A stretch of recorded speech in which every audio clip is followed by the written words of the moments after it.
The Battle of Carrhae was fought in 53 BC between the Roman Republic and the Parthian Empire, near the town of Carrhae. The Parthian Spabod Serena the Iranian decisively defeated a numerically superior Roman invasion force under the command of Marcus Licinius Crassus. It is commonly seen as one of the earliest and most important battles between the Roman and Parthian empires, and one of the most crushing defeats in Roman history. Crassus, a member of the first triumvirate and the wealthiest man in Rome, had been enticed by the prospect of military glory and riches and decided to invade Parthia without the official consent of the Senate, rejecting an offer from the Armenian king Artavasdes II to allow Crassus to invade Parthia via Armenia. Crassus marched his army directly through the deserts of Mesopotamia. His army clashed with Shaurina's force near Carrhae, a small town in modern-day Turkey. Despite being heavily outnumbered, Shaurina's cavalry completely outmaneuvered the Roman heavy infantry, killing or capturing most of the Roman soldiers. Crassus himself was killed when truce negotiations turned violent. His death is sometimes associated with the end of the First Triumvirate. However, Roman historians state that friction between Crassus and Pompey had always been a greater cause of tension than friction between Julius Caesar and Pompey. The 4-year period after Carrhae, to the outbreak of the civil war between Julius and Pompey, argues against Crassus as a peacekeeper. Prelude. The war in Parthia resulted from political arrangements intended to be mutually beneficial for Crassus, Pompeius Magnus, and Julius Caesar, the so-called First Triumvirate. In March and April 56 BC, meetings were held at Ravenna and Lucca, in Caesar's province of Cisalpine Gaul, to reaffirm the weakening alliance formed 4 years earlier. It was agreed that the triumvirate would marshal their supporters and resources to secure legislation for prolonging Caesar's Gallic command and to influence the upcoming elections for 55 BC, with the objective of a second joint consulship for Crassus and Pompeius.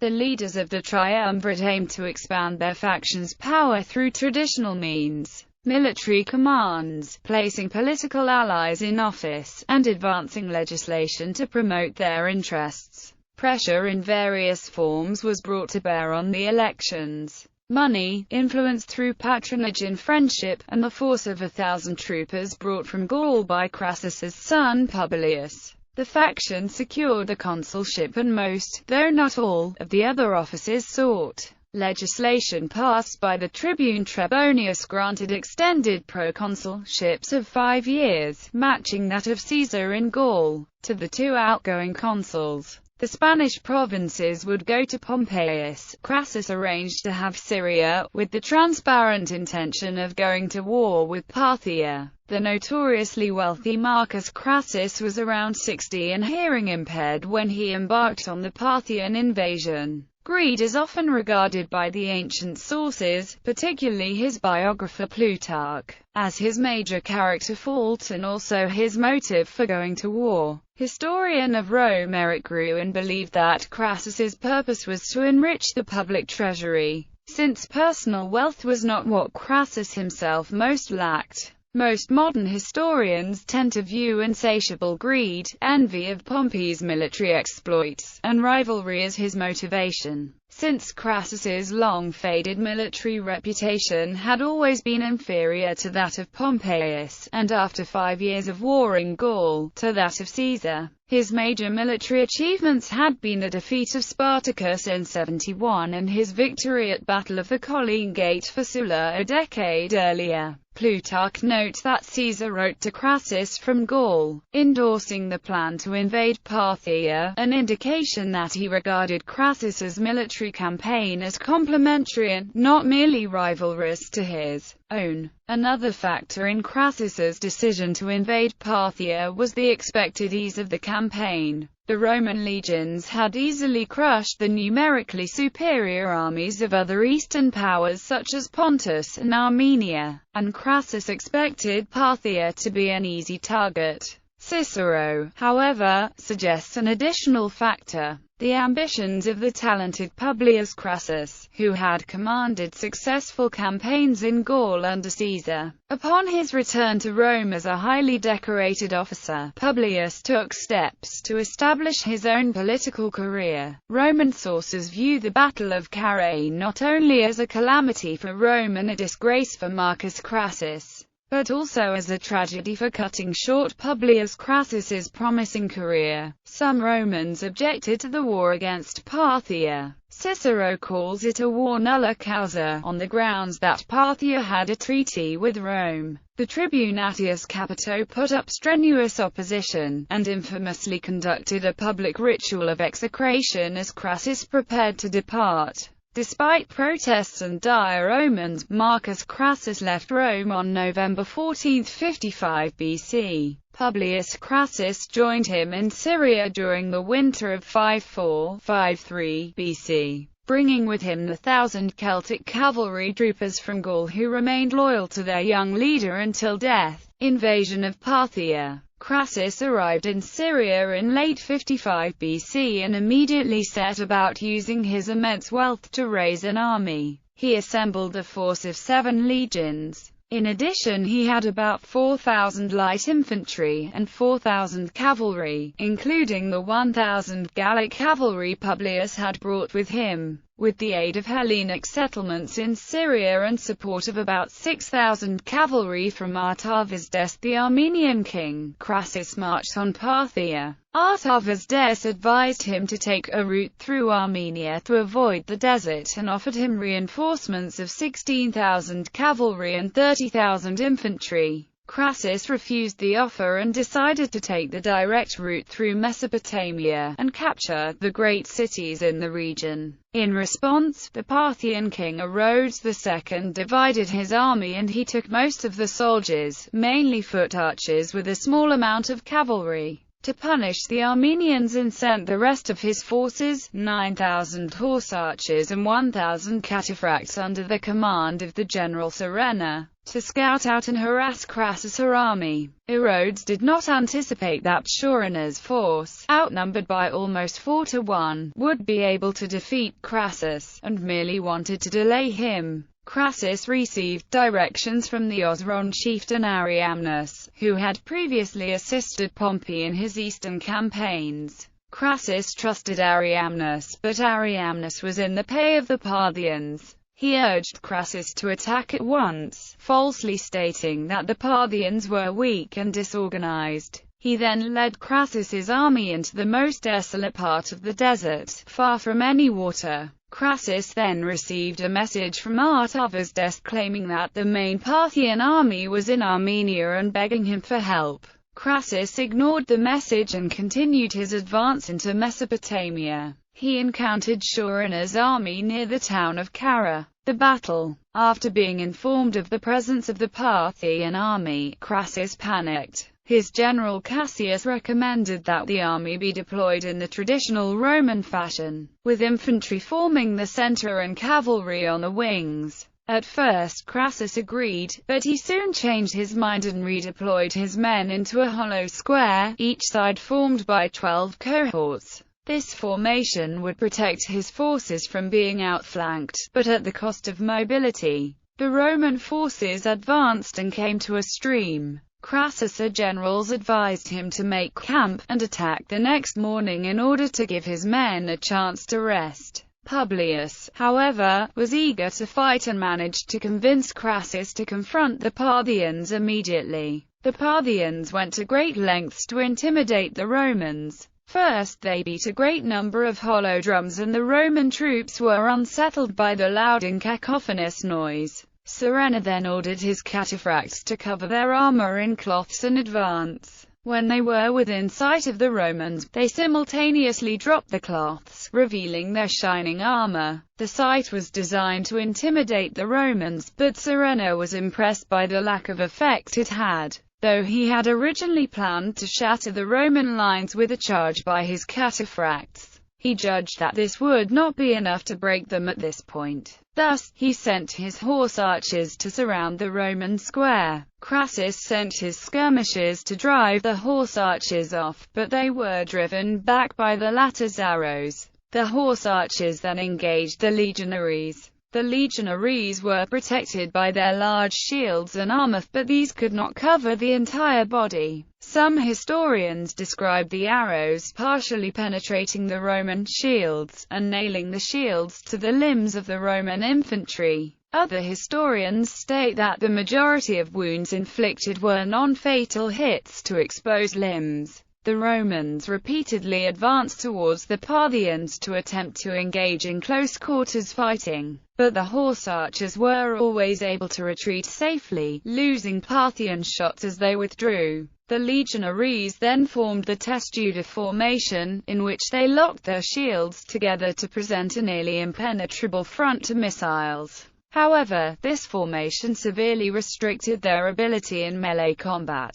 The Parthian cataphracts exploited this weakness and repeatedly charged the Roman line, causing panic and inflicting heavy casualties. When the Romans tried to loosen up their formation in order to repel the cataphracts, the latter rapidly retreated and the horse archers resumed shooting at the now more exposed legionnaires. Crassus now hoped that his legionaries could hold out until the Parthians ran out of arrows. However, Surenna used thousands of camels to resupply his horse archers. Upon realizing this, Crassus dispatched his son Publius with 1,300 Gallic cavalry, 500 archers and 8 cohorts of legionnaires to drive off the horse archers. The horse archers feigned retreat, drawing off Publius, a force who suffered heavy casualties from arrow fire. Once Publius and his men were sufficiently separated from the rest of the army, the Parthian cataphracts confronted them while the horse archers cut off their retreat.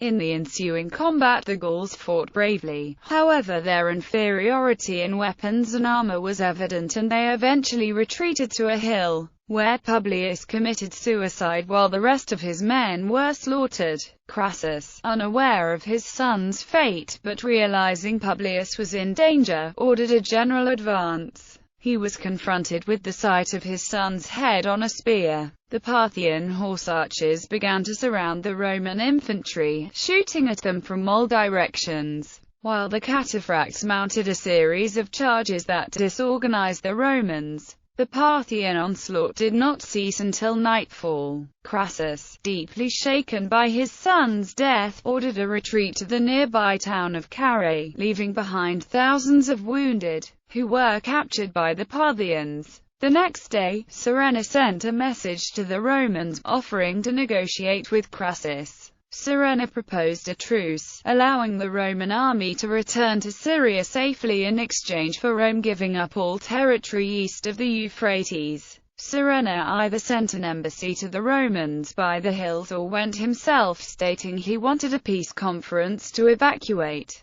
Crassus was reluctant to meet with the Parthians, but his troops threatened to mutiny if he did not. At the meeting, a Parthian pulled at Crassus' reins, sparking violence. Crassus and his generals were killed. After his death, the Parthians allegedly poured molten gold down his throat, in a symbolic gesture mocking Crassus' renowned greed. The remaining Romans at Carrhae attempted to flee, but most were captured or killed. Roman casualties amounted to about 20,000 killed and 10,000 captured, making the battle one of the costliest defeats in Roman history. Parthian casualties were minimal. Aftermath: Rome was humiliated by this defeat, and this was made even worse by the fact that the Parthians had captured several legionary eagles. It is also mentioned by Plutarch that the Parthians found the Roman prisoner of war that resembled Crassus the most, dressed him as a woman and paraded him through Parthia for all to see. Herodes II, with the rest of the Parthian army, defeated the Armenians and captured their country. However, Surenna's victory invoked the jealousy of the Parthian king, and he ordered Surenna's execution. Following Shaurana's death, Orodes II himself took command of the Parthian army and led an unsuccessful military campaign into Syria. The Battle of Carrhae was one of the first major battles between the Romans and Parthians. This battle also created the myth that Rome's legions could not combat the Parthian army. This myth was not dispelled even when the Parthian capital was sacked several times and after the several defeats that Roman armies inflicted to the Parthian ones. It was this belief that led Parthia to invade Syria and Armenia several times, with varying successes. Rome also realized that their legionaries could not effectively fight against Parthian cavalry. Gaius Cassius Longinus, a quaestor under Crassus, led approximately 10,000 surviving soldiers from the battlefield back to Syria, where he governed as a proquaestor for 2 years, defending Syria from Orodes II's further attacks. He received praise from Cicero for his victory. Cassius later played a key role in the conspiracy to assassinate Julius Caesar in 44 BC. Legacy. The capture of the Golden Aquilae by the Parthians was considered a grave moral defeat and evil omen for the Romans. At the time of his assassination, Caesar was planning a retaliatory war. The Parthians are said to have feared especially harsh retribution if Caesar won,